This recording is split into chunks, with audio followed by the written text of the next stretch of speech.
Vous avez évoqué une tendance à la baisse du nombre de personnes atteintes de la maladie d'Alzheimer. Est-ce que vous pouvez nous donner des pistes d'explication? Voilà. Oui, alors donc c'est bien une tendance, hein, il faut rester prudent sur cette information. Néanmoins, on a réussi quand même à identifier les causes qui pourraient expliquer cette diminution.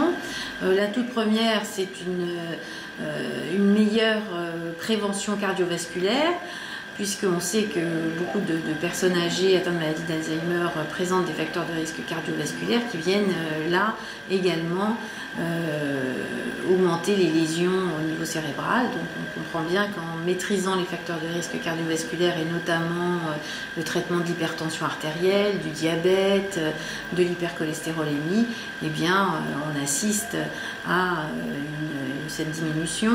Et par ailleurs, ce qui est aussi intéressant, c'est que l'entraînement cognitif, tous les conseils de maintien des activités sociales, des activités culturelles pour les personnes âgées, serait là aussi possiblement la cause de cette diminution. Donc l'association des deux, meilleure prévention cardiovasculaire et maintien des activités sociales et culturelles, pourrait bien être au cœur de ces nouveautés.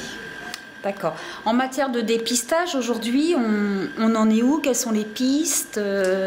Alors aujourd'hui, le diagnostic de la maladie repose toujours sur un faisceau d'arguments qui associe donc une imagerie cérébrale, un bilan des tests de mémoire, la recherche évidemment des facteurs de risque cardiovasculaire, mais on assiste aussi au développement de nouvelles techniques, avec notamment les dosages des protéines qui sont en cause dans les lésions de la maladie au niveau du liquide céphalo-rachidien par une ponction lombaire. Donc ça, c'est une technique qui se développe.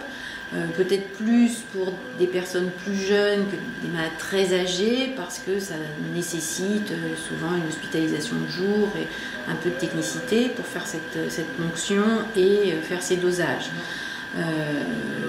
Ensuite, l'imagerie cérébrale, on a des imageries aussi qui sont de plus en plus précises, qui mesurent la zone de la mémoire, qui permettent d'apporter un petit peu plus d'arguments pour un diagnostic. Et puis là, tout récemment, là, en 2014, on voit des équipes de recherche qui cherchent à développer des tests simples, rapides, qui permettraient d'identifier des personnes à risque de développer la maladie, ce qui permettrait, dans un futur qu'on espère assez proche, de les engager dans des tests, des études pour des nouveaux médicaments, puisqu'on aurait pu identifier les risques de façon très précoce.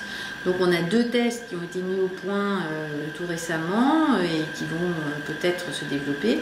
Un test olfactif avec la mesure des discriminations des odeurs à partir d'un test validé connu.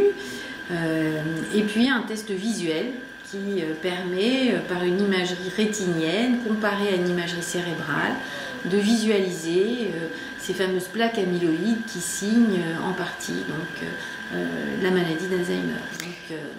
Et alors ces tests, ils se feraient combien de temps avant l'arrivée de la maladie?